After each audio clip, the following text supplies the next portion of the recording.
පෙම්වන්ති අතීතය විරාමයක් දසිත් නතර කළ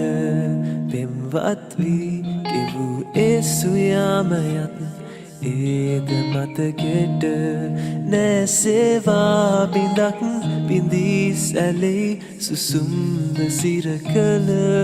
නුදුරේ මාවුවත් තුරක් ගියේ ඔබයි නිහඬවම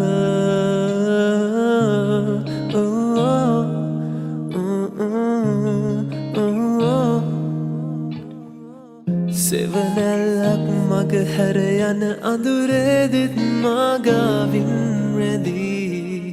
නුඹ හිටියද හැම සංසාරෙම මේවාගේ මගේ ළඟටම වී නුඹ හින්දා මං ගැයු පෙම් මදන් දෝරේ ගලා ගියා දැන් නුඹෙන් මං විඳිමි හැඟුමන් මා හඳ නිවාලනා